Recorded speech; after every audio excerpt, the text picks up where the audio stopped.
Praise the Lord. ജീവിതത്തിൽ പ്രതികൂലങ്ങളും പ്രതിസന്ധികളും കഷ്ടതകളും നിന്ദകളും അപമാനങ്ങളും ഒറ്റപ്പെടലുകളും ആഞ്ഞടിക്കുമ്പോൾ നാം നമ്മുടെ വായിൽ നിന്ന് എന്താണ് പറയുന്നത്?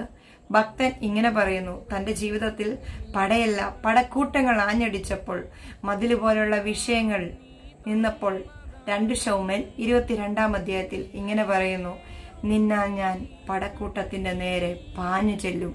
അവിടെ ഒരു പോസിറ്റീവാണ് കാണുന്നത്. വിഷയങ്ങൾ പലതുമുണ്ട്. പടക്കൂട്ടങ്ങൾ നിരന്നു നിൽക്കുമ്പോഴും അതിനെതിരെ ഞാൻ പാഞ്ഞു ചെല്ലും.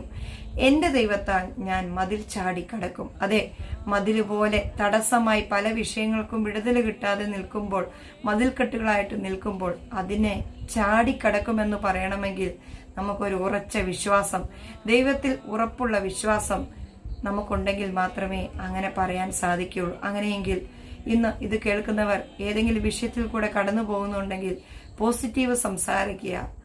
ഇങ്ങനെ പറയുക, നിന്നാൽ ഞാൻ പടക്കൂട്ടത്തിന്റെ നേരെ പാഞ്ഞു ചെല്ലും. എന്റെ ദൈവത്താൽ ഞാൻ മതിൽ ചാടിക്കടക്കും. ഈ ദിവസങ്ങളിൽ അതിനുള്ള ശക്തി ദൈവം നൽകട്ടെ. എന്റെ കൃപ നിനക്ക് മതി. ദൈവത്തിന്റെ കൃപയുണ്ടെങ്കിൽ ഏത് പടക്കൂട്ടത്തിനു നേരെയും ഏത് മതിൽ ചാടിക്കടക്കാനും ദൈവം നമ്മളെ സഹായിക്കും. God bless you.